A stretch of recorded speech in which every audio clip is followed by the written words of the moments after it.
All right, YouTube, I got a good one today, right? So think about this, right? There's all of these neighborhoods in every city. You know, Wicker Park, like 10 years ago in Chicago, Bushwick in New York, in Brooklyn. New Orleans, we have the Bywater, right? And the question is, like, when people say these neighborhoods are artsy,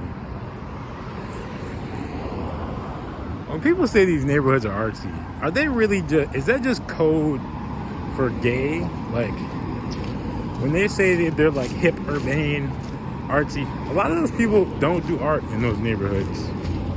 You know, a lot of them have the exact same jobs as people in other neighborhoods. And no one is commenting on how creative those people are. You go and you hang out in those places, you're like, this neighborhood isn't really like necessarily artsy, but what is it? You could push back and say, okay, but Chicago has its designated gay neighborhood, Boys Town. Like a symbol. Boys Town. Okay, true. But,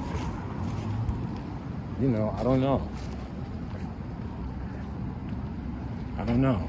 I think,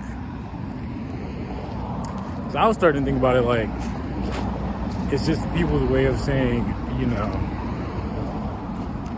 like, this is where the gay people live, without saying this is where the gay people live.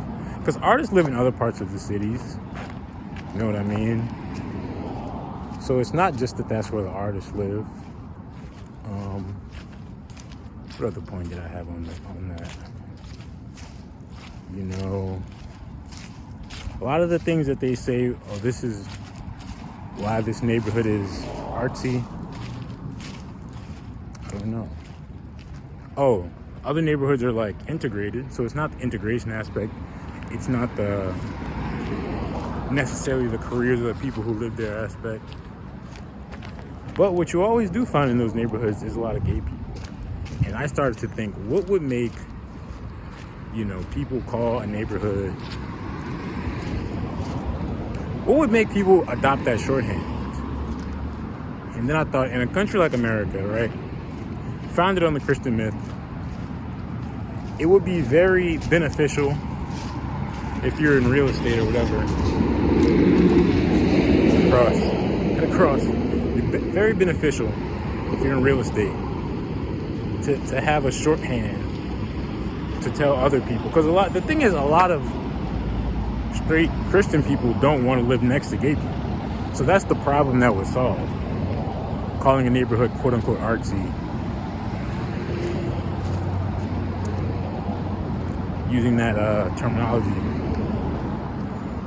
Those demographics matter to people. And when people buy houses, invest in real estate, that's what they're buying into. Demographics of the neighborhood. So that was my theory. You know, people created a way to say this is where gay people are without saying this is where gay people are.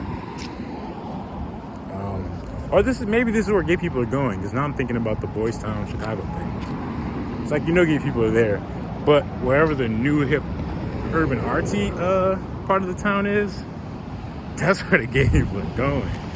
And so the Christians are like, oh no, you're going to live in that artsy neighborhood? Okay, all right. It's the theory.